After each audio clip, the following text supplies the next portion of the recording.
masalah itu silih berganti. Tuhan sudah peringatkan loh, hidup kita ini di dunia ini penuh pencobaan, tapi kuatkan hatimu, aku telah mengalahkan dunia. Musa sudah pernah berkata, manusia hidup itu cuma 780 dan isinya penuh dengan kesusahan. Karena itu seperti Hizkiah, baru dia mengalami mujizat, kemudian dia mengalami pencobaan hidup lagi, kali ini sakit penyakit.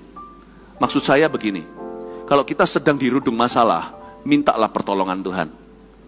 Kalau kita sedang mengalami problema, kita harus berharap untuk pertolongannya. Ya, tapi jangan mengeluh.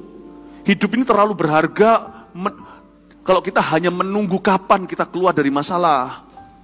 Jangan terburu-buru. You keluar dari satu masalah, akan masuk masalah baru. Kerasan aja dalam masalah itu. Paham maksud saya? Kebanyakan kita kalau mengalami satu problema kan kita kepingin segera kalau bisa hari ini keluar.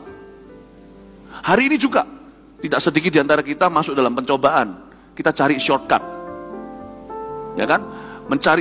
Pakai metode dan cara-cara yang tidak berkenan kepada Tuhan. Mendengar nasihat orang fasik ke orang pintar atau apalah ya, atau bahkan orang kecewa meninggalkan Tuhan. Jangan. Biarkan problema itu mengerjakan ketekunan di dalam diri kita. Biarkan masalah itu menjadikan kita menjadi semakin serupa dengan gambarannya. Jangan tergesa-gesa keluar. Saya nggak munafik. Kalau saya dalam problem, saya kepingin keluar. Oh iyalah, mana ada orang yang berkata, aku nikmati problemku. Enggak. Tapi perlu kita pikirkan dengan baik-baik. Kalau kita keluar dari problem ini, pada hari-hari itu kita akan masuk ke problem lain. Oleh karena itu, kalau kita masih dirudung masalah, lakukan bagianmu. Kerjakan PR-mu, evaluasi dirimu. Ya kan? Minta tuntunan Roh Kudus, taati itu. Tapi jangan mengeluh. Dan hidup itu jangan hanya demi menunggu kapan aku keluar dari masalahku. Siapa yang harus kau cintai di depanmu, cintai. Siapa yang harus kau beri makan, beri makan. Pelayanan jangan menunggu, kecuali kalau kita ngalami disiplin atau apa. Kalau pelayanannya nggak cocok dengan problemanya, contohnya kita dalam hutang piutang. Lalu kita mau bicara soal bisnis atau ceramah, nggak cocok lah ya. Kalau kita sedang sakit, lalu kita disuruh lakukan pelayanan yang sifatnya fisik, ya nggak bisa. Saya ngerti, pasti ada penyesuaian.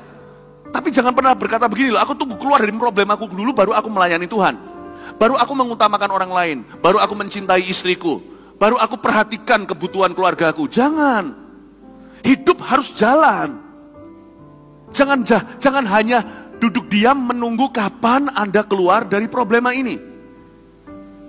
Karena ingatlah ketika Anda keluar dari mulut buaya, sudah ditunggu mulut singa. Hidup ini penuh pencobaan, tapi kuatkan hatimu. Bersama Yesus kita lebih dari pemenang.